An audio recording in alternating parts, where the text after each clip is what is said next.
darles a ustedes toda la actualidad previa a la juramentación del presidente de la República, también entrevistados de interés de la actualidad política de nuestro país. A esta hora me acompaña en el estudio Miguel Ponén, del secretario general de Primero Venezuela. Hola Luciana, bendecido día y bueno, un gusto poder ser... Carlos es amigo personal, pero la entrevista contigo creo que es mejor que con Carlos, ¿no? Oye, muchísimas gracias.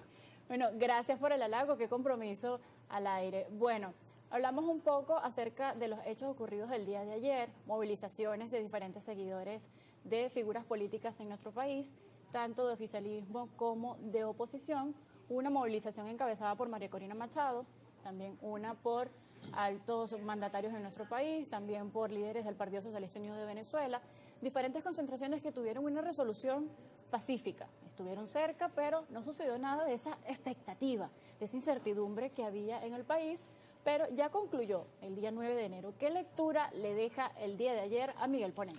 Bueno, definitivamente el pueblo venezolano vuelve a dar una lección a ambas cúpulas y a toda la clase política del país. Se había generado toda una expectativa y un pueblo que, por supuesto, entonces, en torno a eso, tomó una decisión. Y la decisión precisamente de esa vocación de paz que tiene el pueblo venezolano. Lo que vimos ayer fueron concentraciones de las cúpulas que durante 25 años han polarizado en la política venezolana, que nos han traído a esta crisis que hoy padece el pueblo venezolano, pero que al final ayer ambas creo que fueron, el pueblo venezolano les dio una lección y le dijo: nosotros nos quedamos en casa, el pueblo venezolano quiere paz, el pueblo venezolano quiere cambio, por supuesto, yo sí creo eso, pero lo quiere de manera pacífica, de respeto a las instituciones del Estado, y que este capítulo 9 y 10 de enero sea el capítulo final, verdaderamente, de una historia de 25 años que, repito, ha llevado y nos ha traído a esta crisis que padecen los venezolanos. De aquí en adelante tiene que ser otra Venezuela, de aquí en adelante tiene que ser otra actitud de la clase política, y eso nos permite entonces a nosotros, que insurgimos hace 5 años, el 5 de enero del año 2020, cuando el diputado Luis Parra asumió la presidencia de la Asamblea Nacional, acompañado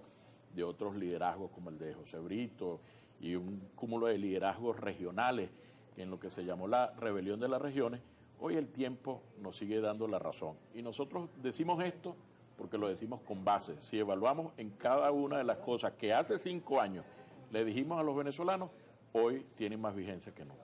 Usted habla de una polarización acentuada en este momento en la política actual en nuestro país, pero dice que el pueblo dio una lección al no salir a la calle, lo describe de esta manera. La lógica diría que en un escenario polarizado debería haber un apoyo marcado a cada uno de estos bandos, ya que estamos hablando de dos polos políticos. Sí, efectivamente, las cúpulas que han pretendido y que han polarizado, porque no es mentira, ha habido una polarización durante todos estos años, que ha llevado incluso a la gente a no escuchar a quienes estamos diciéndole la verdad a los venezolanos.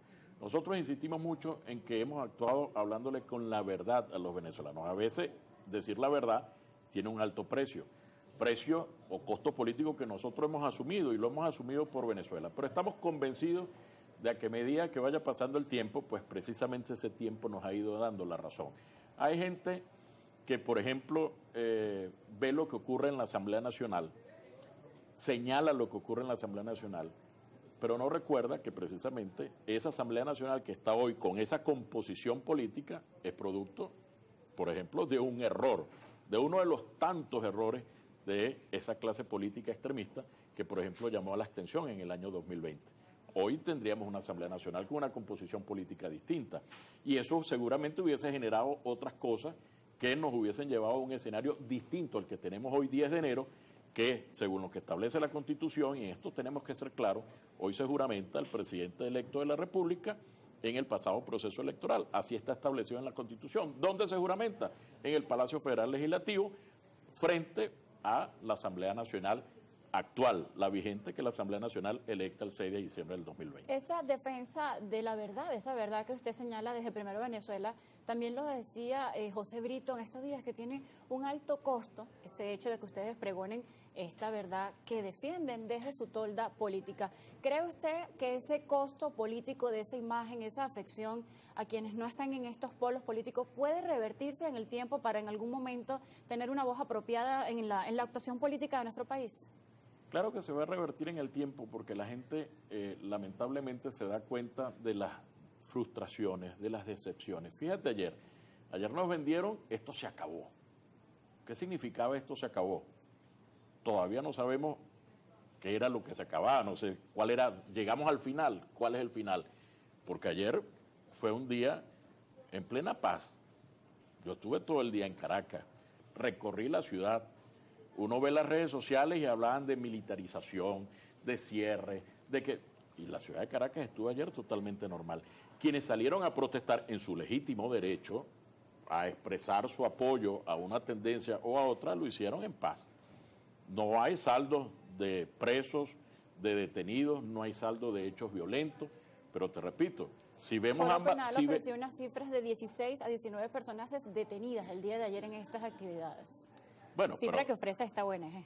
Bueno, habría que ver también los detenidos en base a qué son detenidos. Nosotros celebramos, por ejemplo, que después del 28 de julio, toda esta cantidad de gente que estaba detenida, ya hay más de 1.500 que han sido liberados. Eso nosotros lo celebramos, porque al final de cuentas no se puede de ninguna manera tampoco criminalizar el hecho de uno pensar distinto. Hay un país que piensa, una parte de un país que piensa de una manera, hay una parte del país que piensa de otra, y hay una parte del país que creemos que la vía es totalmente distinta a lo que nos plantean ambas cúpulas. Usted habla de esa frustración que siente el ciudadano y que llevó a esa abstención a no participar en la elección de la pasada asamblea, y habla de estas movilizaciones el día de ayer que desde su perspectiva no tuvieron una receptividad tan fuerte, por lo menos en el caso de la oposición, es lo que describe en este momento. ¿No cree que esa Yo creo que de ambas cúpulas. Tú ves las concentraciones que hubo ayer en el país, nosotros le hacíamos seguimiento anoche y las evaluamos.